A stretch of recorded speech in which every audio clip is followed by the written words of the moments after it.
Élève sous-officier. Votre appartenance à la 383e promotion de l'ENSOA, promotion adjudant d'Artigot, est symbolisée par votre insigne. Cet insigne évoque le parcours et les valeurs de votre parrain. Sa forme est celle typique de l'insigne de votre école, l'École nationale des sous-officiers d'active. Le point armé d'un glaive représente votre formation de sous-officier. Le fond bleu-azur représente la couleur de l'arme de l'aviation légère de l'armée de terre. Brevets et décorations obtenues par votre parrain.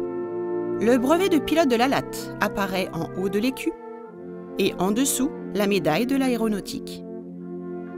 Au centre, l'insigne du premier groupement d'avions légers des troupes de marine stationné à Dakar au Sénégal, où votre parrain sert d'avril 1969 jusqu'à son décès le 18 février 1972. En bas, l'insigne du peloton mixte avion-hélicoptère de la 13e division d'infanterie, peloton où votre parrain obtient la croix de la valeur militaire avec une citation à l'ordre de la brigade. La croix de la valeur militaire orne le côté droit de l'insigne et le ruban de la médaille militaire le côté gauche. Le nom adjudant d'Artigot venant s'y inscrire en capitale noire.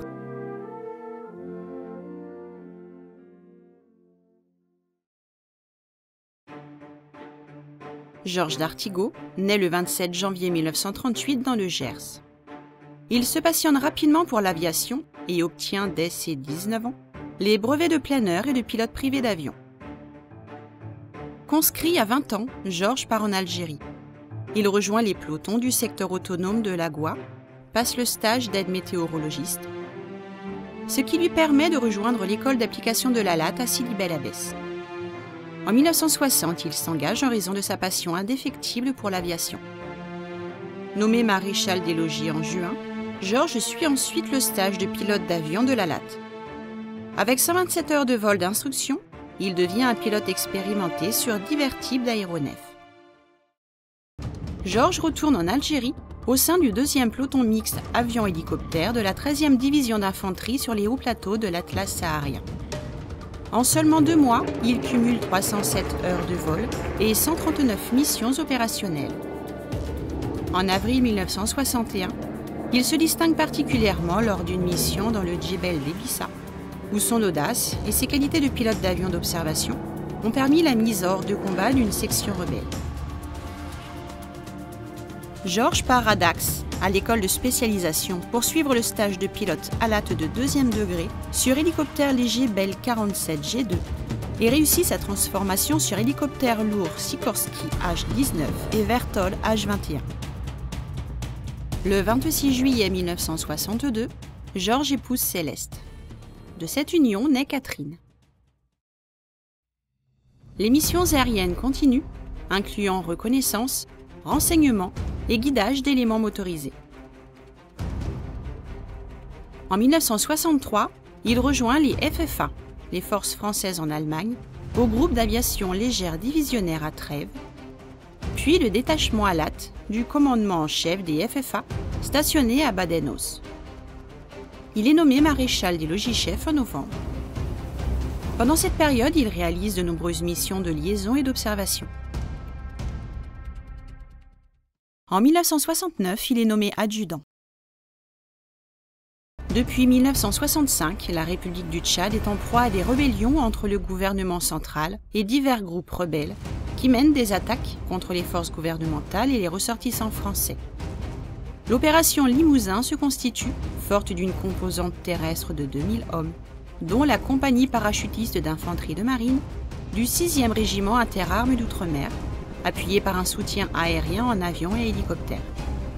C'est dans ce contexte que Georges d'Artigot, pilote expérimenté sur tout type d'aéronef, est affecté le 13 juin 1970 à Dakar, à l'escadrille ALAT des troupes de marine du 1er régiment interarmes d'outre-mer.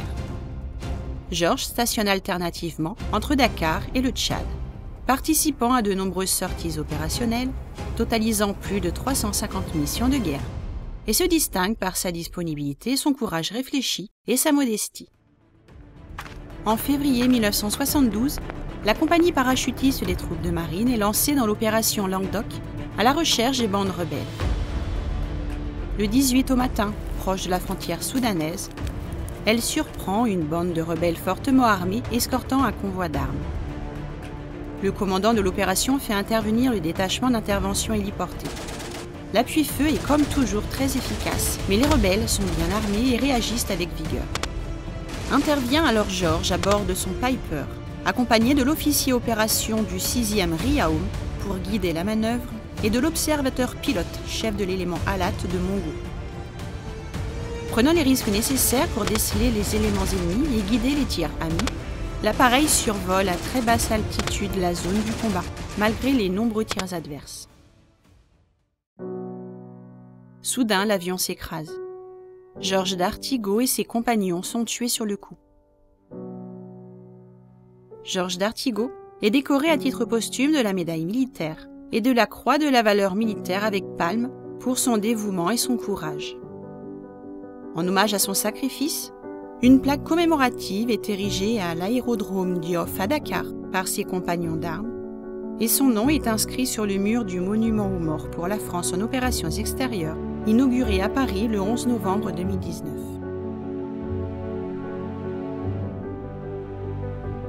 Élève sous-officier de la promotion adjudant d'Artigot. Votre parrain a toujours suscité l'admiration de ceux qui le connaissaient. Modèle d'énergie, d'ardeur et de courage, il a véhiculé les plus nobles vertus militaires. Son parcours reflète le sens du service et celui de l'engagement, la volonté d'excellence et l'acceptation du sacrifice. Comme lui, ayez à cœur de servir votre pays avec enthousiasme, rigueur et exemplarité. Futurs sergents et maréchaux des logis de la promotion adjudant d'Artigot, suivez le chemin qu'il vous laisse en héritage. Que sa mémoire résonne et vous guide tout au long de votre engagement au service de la France. Que son souvenir vous permette de triompher de toutes les difficultés qui attendent tout jeune chef.